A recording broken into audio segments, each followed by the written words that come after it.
when we create content, when we start to speak a lot, the beautiful benefit of that, which is it becomes a journey in self-discovery.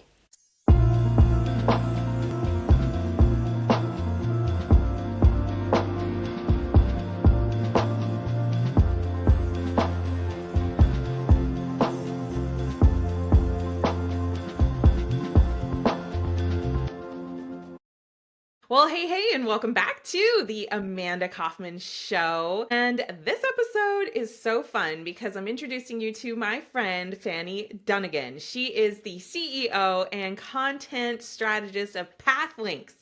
She's a specialist in content and video marketing in the technology industry. And we were laughing just before we turned the camera on because usually she's in my seat. She's usually doing the interviewing. And today we get to pick her brain. Fanny, welcome to the show. Thank you so much for having me, Amanda. This is going to be fun. I'm excited. So fun, so fun. Well, and dear listener, Fanny and I, we go back almost a year now because we were both in a mastermind together and it turned out we were quasi-local. So we have developed a friendship over the last year and I've just been so intrigued by what Fanny does with her expertise and, how she maketh her money. And so I just want to ask you, like, what drew you to doing podcasting for technology firms? Yeah, it's a very organic path, Amanda. I started off as a consultant myself, and so did that for over a decade, and then had a few years where I was a stay-at-home mom and kind of lost my way. And when I was ready to work again, I started volunteering at a local outreach center, and then, long story short, ended up creating job fairs and then learning video marketing in order to promote that. And I just ended up falling in love with video marketing, podcasts, live streams, featuring people. And so in the last few years, I've kind of just totally niched down, served tech consulting firms, because that's the world that I came from, and then harnessing my creativity and my love of just talking to people and being curious about people. And that became my niche. My specialty is helping these tech consulting firms, which a lot of times when you think about it, technologists don't necessarily get the limelight. They're usually the ones kind of like running behind the scenes and sometimes more introverts. And so I've kind of made it my mission to highlight them, feature them, get their subject matter experts out into the world to build brand. And I just love it. Love it, love it. Really Like, cool. cheers to all the geeks and nerds, because I am one Yes, too. here. Um, it is so interesting, the more technically minded person. You're right. Like, it takes a certain personality to be focused on, learning all the latest technology and tinkering through the different codes and the logic and everything like that. And, what do you think convinces them most of the time that they do need your support? Because I think a lot of people could probably resonate with the desire to stay hidden, the desire to stay in their zone of expertise. What do you think it is that's motivating them to want to have your support? Yeah. Well, I think people get tired of being the best kept secret, right? You think about they're known in their niche, they're known in their smaller circles or through referrals. But to really kind of scale these kind of tech consulting firms, they really need to be building their brand. And because there's not necessarily a product, it's all about their consultants and the people that are advising, consulting, becoming partners to industries. And so really the best way to feature your people is through video and through thought leadership and continuous kind of content like a podcast, like a live stream, like a video series. And that's the best way to get their knowledge shared. And I think that's where they have that pain point of not enough people knowing what they know and do and the benefits that they can bring. And then video helps them do that at scale. And a lot of times they're the smartest ones in the room, but they may not be the best at kind of showcasing themselves. And so Sure. myself and my team, we're here to do that, to kind of shine a light on them. Someone once asked me if I was a inanimate object, what would Pathlinks be? And I said, we're a flashlight. Like we shine that light on other people so that they can then be exposed and like really share their brand and share their thought leadership. I remember when I started out as a coach, which you don't think of coaching necessarily as being like all that technical, but I would argue that it really is. There's technique to what you're doing and how you show up to those conversations. Like it's not just a friendship, and you're not a therapist either. Like there's things that you are doing very specifically. And one of the things I really struggled with for a very long time, and I love how you're shining a light on it, was how do I showcase something I can't really show? Right? Because, like, I can't show, one of the, I've learned from a lot of people over the years. And one of the pieces of advice that I got was like, you've got to show people what it's like to work with you and to 100%. like be coached. And my immediate thought was, I was like, no one wants to even admit that they've hired me. You know what I mean? Like, it's a very, yeah, people are pretty private about it. And it's the same thing with like these technology Yeah. companies, right? Like they're doing Yeah. proprietary-ish, Yeah. and they're doing Yeah. things that have very specific use cases and they're solving very particular problems. So, can you talk a little bit more about how do Mm-hmm. you showcase something you can't show?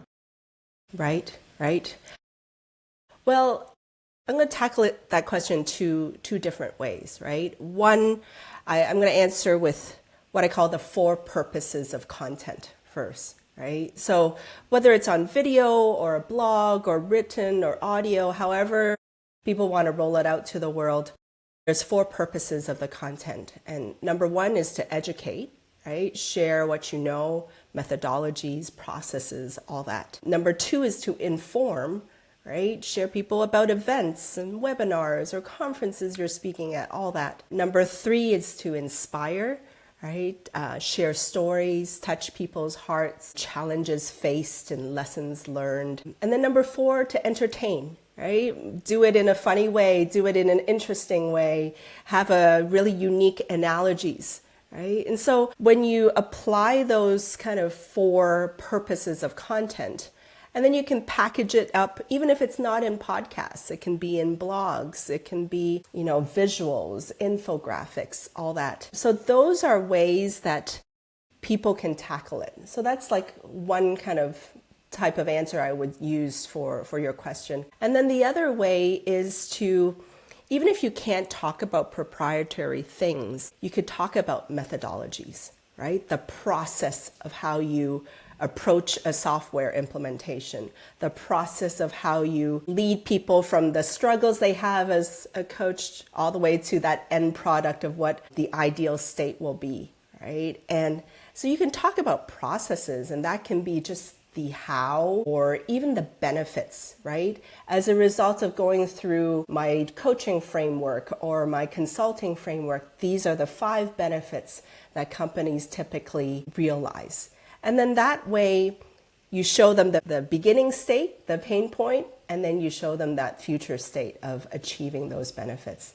And so that's how you kind of get around any kind of trade secrets or, privacy or confidentiality things, right? It comes down to the process and the methodology and the frameworks as well. And my my audience is very like tactical and analytical. So they love processes. It's all about the how. Yeah, that's so good. And I thought of it like I love the letter P because it just lends itself to frameworks. But as you were sharing about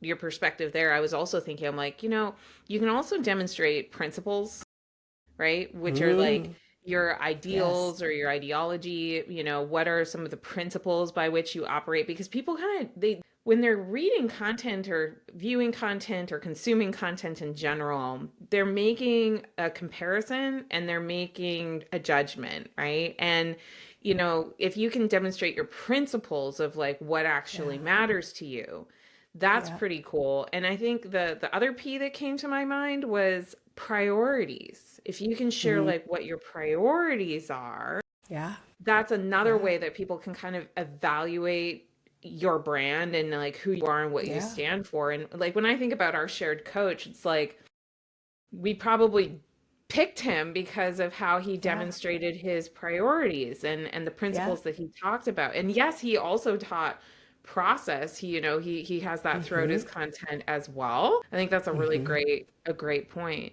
So Yeah. what's the question that nobody ever asks you about doing podcasting that you wish they would? It's not that they don't ask me, but I think they don't prepare for it. And that is that you have to go into it with a long-term view, right? It's not that you have 3 episodes and then suddenly you're going to land all this clients and prospects. You might have some drips and leads, right? But podcasting, live streams, whatever series you're on, think of it as a long-term game. And you need that consistency. You need that continual content machine in a way. But the beautiful thing about podcasts or any kind of series is that you do it once, you record a 1 hour show, even 30-minute show, and that becomes kind of like the nucleus of content. And then from there, you can chop it up into little clips, a blog, a post, an audio, visuals, infographic. So one hour podcast or episode can become 20, 30 pieces of content. And that's where At the least, magic happens. Yeah. right? Yeah. Yeah. And these consulting firms, they're busy, right? They need their consultants to be billable. So we can't always grab their time and have them sit down for like a half-day shoot or something like that. But they can sit down for a 1 hour shoot. And then from there, we can just repurpose it in all these multiple ways. And then having that consistency throughout, right? Year after year, having that build that audience, build that community. And so I think it's reminding people that it's an investment. It's a long-term game and it's not an overnight turnaround or success. Yeah, yeah. And it helps too to realize that podcasting, content in general, and when I say content, I mean like podcast videos, webinars, courses, books, right? Anything that you Anything. do to convey Yeah. knowledge. Even Yeah. now AI, right? Yeah. Like people are building their own AIs and things like that, apps, right? They're all part of a bigger story, aren't they? Like I think They that's are. one of the coolest things about doing a show is that it's like writing a book in the sense that you get to share expertise and you get to like Yep. add perspective. But Yep. unlike a book, you can make it a dialogue like we're having right now, right? Yes. You can Yes. also, when you take that long view, it's almost like you're updating the book all the time.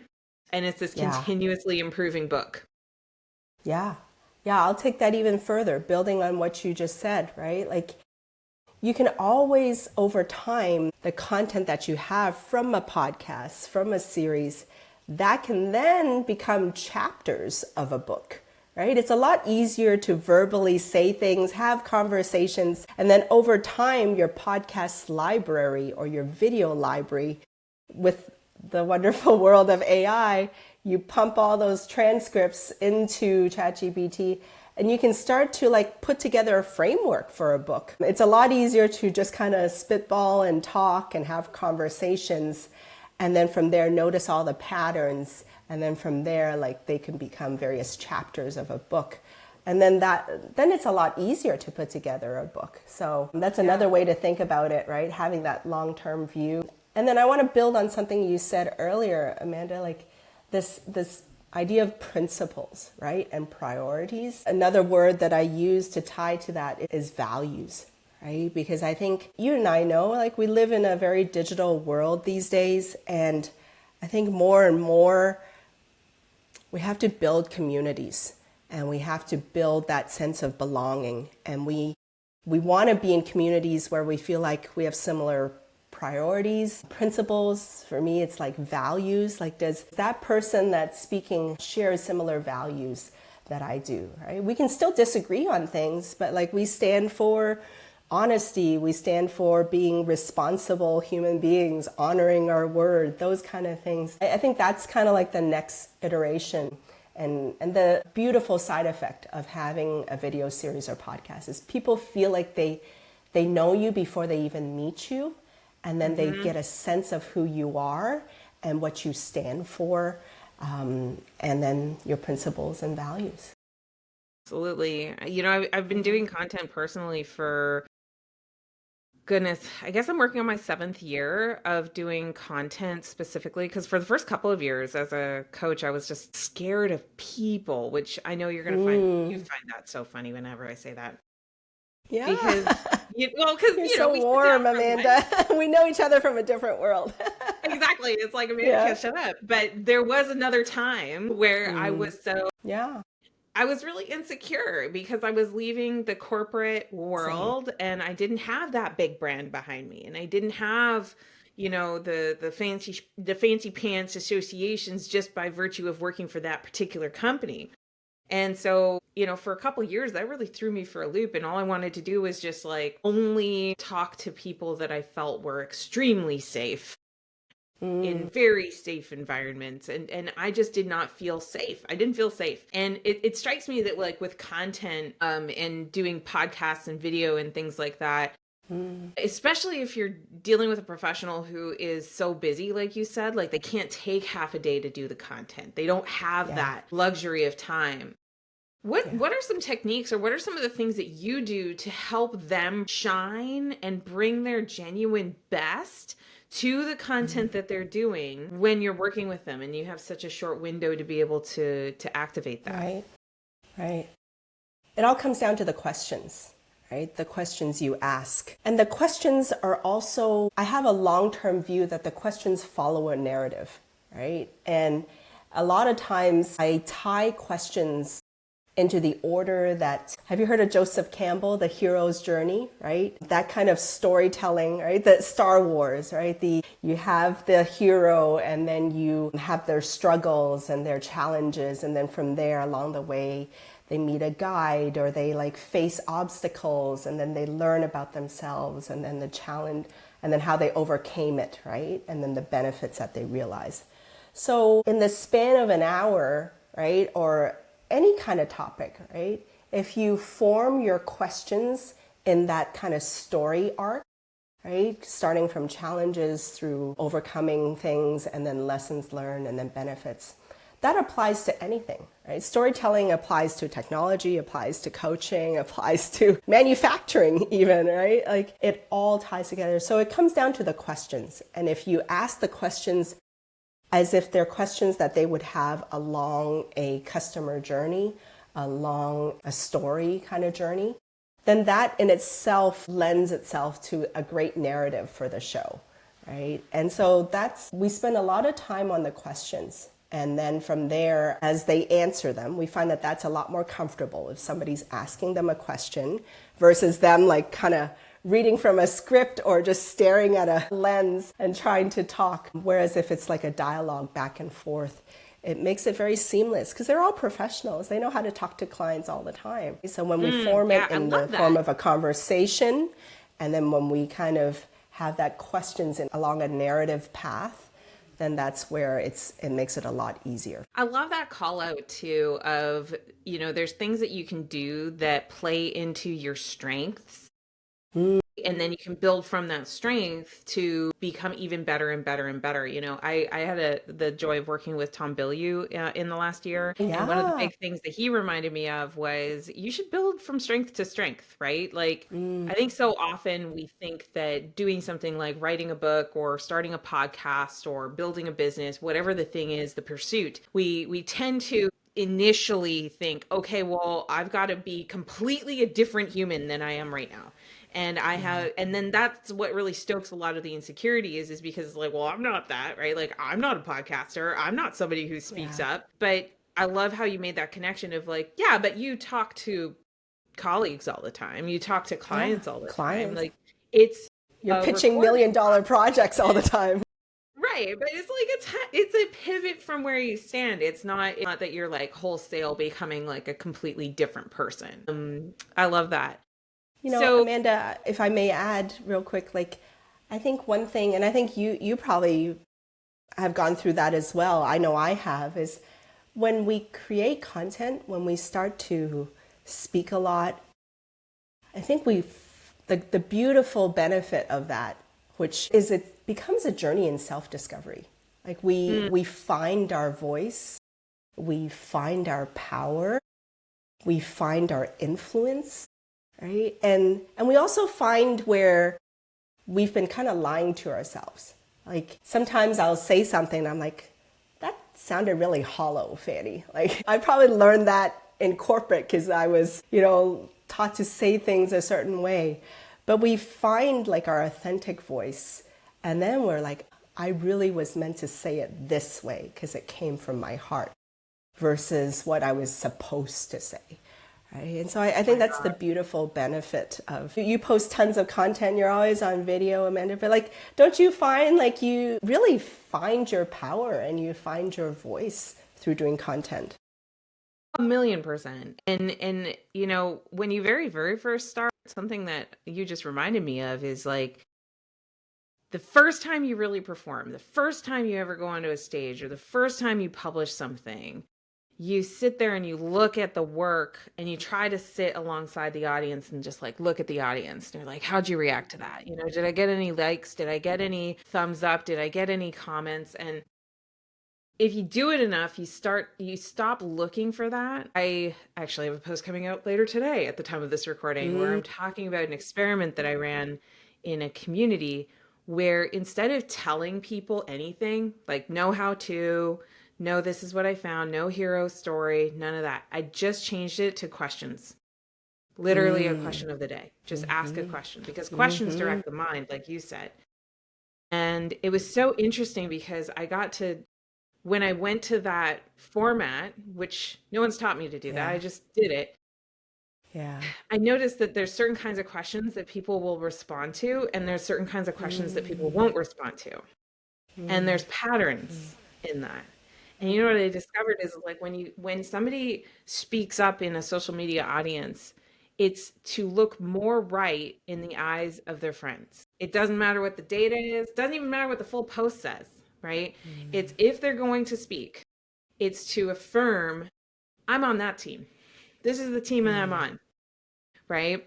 And so the risk of coming alongside and looking at the audience and being like, do you like me? Do you really like me?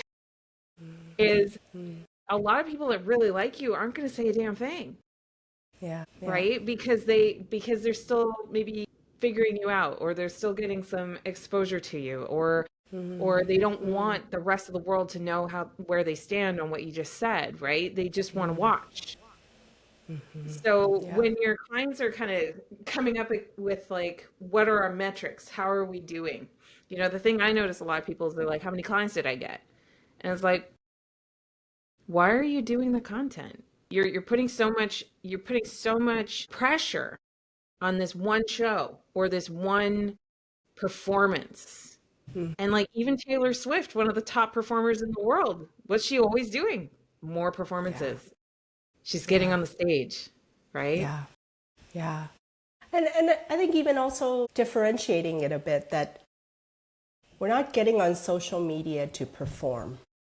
We should almost like pivot and think we're getting on social media to share, right? And that way it also takes the pressure off, right? Like I don't have to be perfect and perform and do everything like perfect. It's more just, hey, just showing up to share and just showing up to talk about something I learned today, and what I realized. And I think that resonates with audiences. Yeah. And what's so funny is you're still performing, right? It's just like, are you doing it just for the vanity side of things? Or are you doing it, like you said, like as a personal reveal to connect and to have vulnerability, right? Yeah. To allow that connection. Yeah. It's so good. 100%. Fanny, what's the best way for people to keep up with you? Well, I'm live and breathe on LinkedIn, so find me. I'm the only Fanny Dunagan on LinkedIn. I always engage with the audience there, post most of my stuff there. That's the main place to connect. And I would love to connect with your audience. Yeah. Yeah, absolutely. Well, I've loved having you here on the show. Thank you so much. Thank you for You're having so me. like I knew you would be just so down to earth and everything. You were perfect. It was great. You And make dear it easy, listener, Amanda. dear listener, if you love this conversation, you know somebody who's considering maybe starting a podcast or posting more or building more of a personal brand, and you enjoyed this conversation, don't be selfish. Grab the link and share it with your friend. Goodness gracious. You can grab the link and text it to them, email it to them, however you guys like to chat, but that always helps us get new listeners. And by the way, don't forget to subscribe so you catch the next episode. And last thing, if you love the show and you think more people would also love it, honest review goes a super long way, and we always really appreciate you taking the time to share your thoughts and your words and to connect with you. So thank you so much for doing that. We'll be back with another episode very, very soon. But until then, make sure you do what matters.